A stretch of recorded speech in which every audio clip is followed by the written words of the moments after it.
आज हम लोग मधुबनी जिला के मधुबनी में हैं और भाजपा के बहुत सक्रिय लीडर हमारे साथ हैं और इनका नाम विनोद कुमार जी हैं और ये बासोपट्टी के हैं और विधानसभा प्रभारी रह चुके हैं और पार्टी में बहुत पहले भी इन्होंने बहुत सारे पद पे रहे हैं।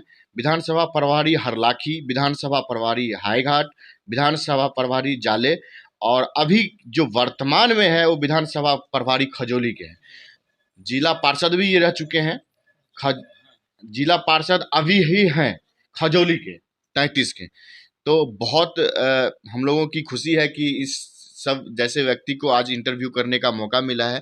सबसे पहले तो सर हमारे चैनल में आपको बहुत बहुत स्वागत है। मैं विनोद कुमार जिला पार्षद बासोपट्टी 15 नंबर क्षेत्र से हूं और भारतीय जनता पार्टी की राजनीति 1990 से ही करता आ रहा हूं। सर सबसे पहले तो अभी लोकसभा चुनाव है, आपने पार्टी के लिए बहुत दिन से काम किया है, मैं देखा हूँ।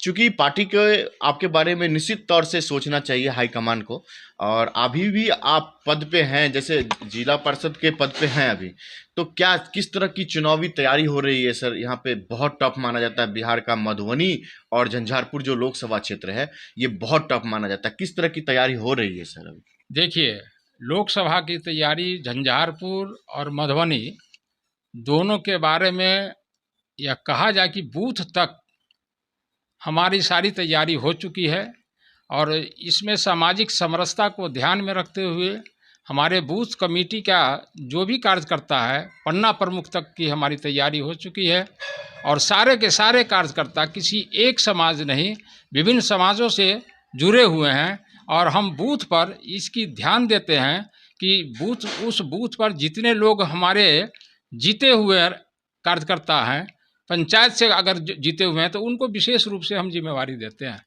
जो जनप्रतिनिधि है, ताकि उसका भी इंटरेस्ट, उसका भी जुड़ाव आम मतदाता से के साथ होता है। और सबसे बड़ी बात यह है कि जब हम बूथ की ओर निकलते हैं तो वहाँ पर एक बूथ पर एक गांव पड़ता है, वहाँ पर विभिन्न समाज के सभी समाज के लोग रहते हैं, तो उसमें से भी कार्यकर्ता हम खड़ा करते हैं। इसलिए इतनी बड़ी तैयारी भारत के किसी भी राजनीतिक दल का लोकसभा के दृष्टि से नहीं है। निश्चित तौर से कुछ दिन पहले हमने आपके जो सेंट्रल के मिनिस्टर हैं नित्यानंद राय जी का भी इंटरव्यू हम लोगों ने किया था, तो किसी भी राजनीतिक दल में हम लोगों ने नहीं देखा सर। एक आप लोग मंडल करके कुछ प्रभारी ऐसे बनाए हुए गांव क्षेत्र में, जो मंडल करके, भाजपा मंडल करके है, बहुत बिग स्केल पे तैयारी आपकी है। लेकिन विपक्ष के तो बहुत सारे लोग कर रहे हैं कि बिहार में 40 लोकसभा सीट है और सबसे पूरे इंडिया में सर 543 लोकसभा सीट है और सबसे बड़ा लोकसभा सीट हमें लग रहा है कि मुंबई महाराष्ट्र की है, जो 48 लोकसभा सीटें हैं। तो क्या किस तरह की तैयारी है सर पूरे देश में? 543 में कितना उम्मीद कर रहे हैं, कितना सीट हम लोग को आएगा? देखिए, हमारे नेता माननीय नरेंद्र मोदी जी और अमित शाह जी ने जो कहा है वह सीधे नहीं बोलते हैं। पूरा गणित, केमिस्ट्री, सारी चीज़ को देखते हुए उन्होंने यह जब तय किया है कि भारतीय जनता पार्टी का 370 से पार भारतीय जनता पार्टी का सांसद होगा यहाँ पर और एनडीए का 400 प्लस होगा, तो यह अब लग रहा है, टीवी चैनल को भी यह अब लगने लगा है कि जब हम गांव में जाते हैं तो गांव में जो मतदाता, सामान्य मतदाता है, वहां से यह बात स्पष्ट होती है कि आम जनता, गरीब गुरबा, जिसके झोपड़ी में वोट का कलेक्शन होता है, वर्किंग करता है, वैसे लोग, सारे के सारे लोग अब नरेंद्र मोदी को लोकसभा में वोट देने के लिए कटिबद्ध हो चुके हैं। और मुझे यह लगता है इससे पहले जो भी चुनाव होता था मोदी जी से पहले, तो वहाँ पर हमारे कार्यकर्ता जाते थे और केंद्र की बात, केंद्र की योजना बताते थे। वह काम आज हम भी करने के लिए निकलते हैं, लेकिन कुछ बदलाव लग रहा है कि सामान्य मतदाता जो गरीब समाज से आते हैं, अति पिछड़ा से आते हैं, पिछड़ा से आते हैं, वैसे घर में आज भी यह बात बन चुका है कि नहीं, हम लोगों का नेता, ईमानदार नेता नरेंद्र मोदी है और हम उनको ही वोट देंगे। उसमें होता है क्या, अगर हम जाते हैं तो वह अगला स्वतः कहता है कि अहाँ सब अयलो हैं हमारा वोट मांगा के लेल, हमसे मौन बनाने नहीं चाहिए, नरेंद्र मोदी के वोट देवे। तो ये तो बहुत बड़ा बदलाव है। भारत के इतिहास में आज तक ऐसा नहीं देखा गया था जैसा आज हम लोग जनता का रुझान देख रहे हैं।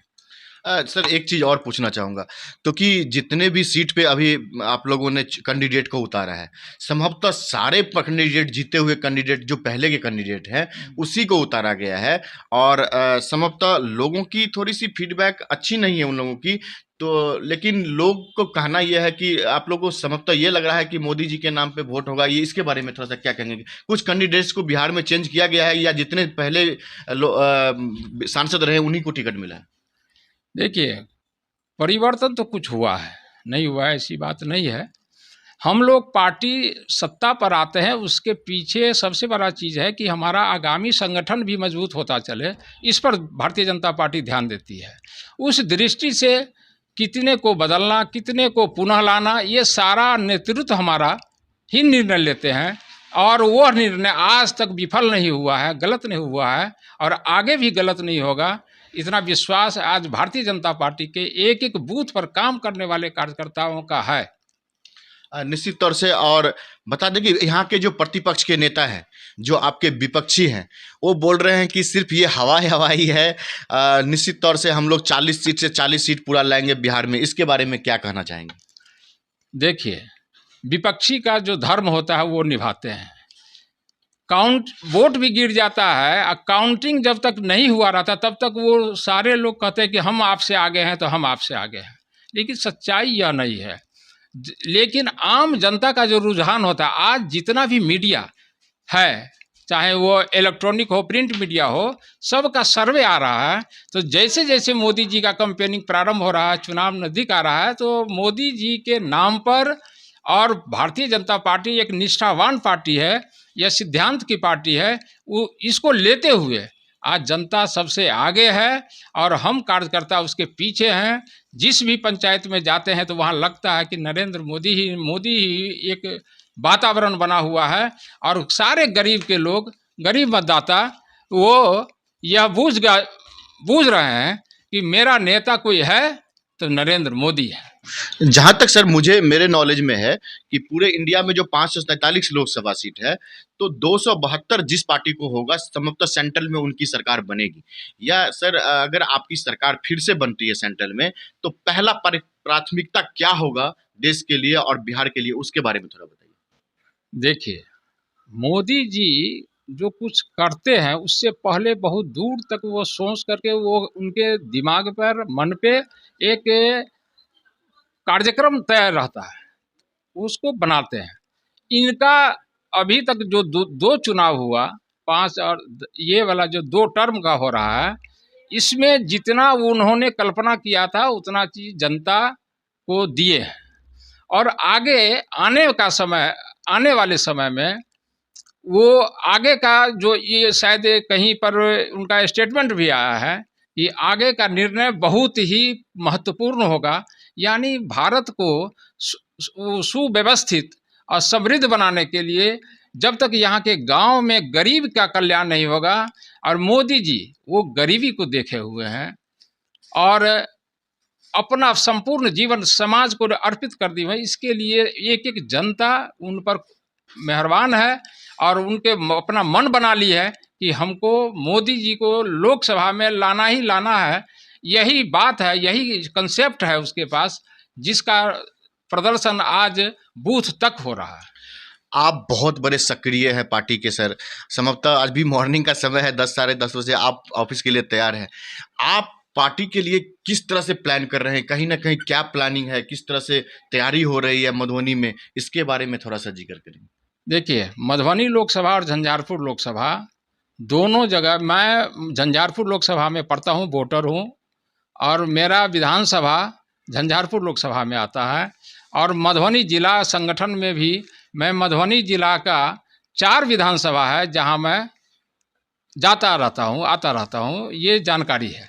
अब हम लोग सम्मिलित रूप से, भारतीय जनता पार्टी अपने एलाइज पर उतना निर्भर नहीं होती है, उनको साथ में लेते हुए, एनडीए के पार्टी को साथ में लेते हुए और हम बूथ तक की तैयारी कर चुके हैं और वह तैयारी को रिन्यूअल होता रहता है। कार्यकर्ता गांव में जाते रहते हैं। भारतीय जनता पार्टी ने प्रवास की योजना बनाई थी और आगे भी है।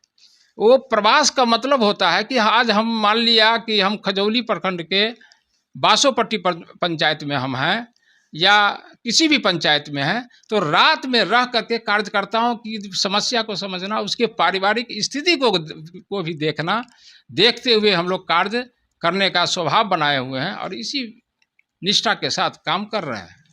बहुत बहुत कीमती समय आपने दिया, उसके लिए सर आपको धन्यवाद। धन्यवाद।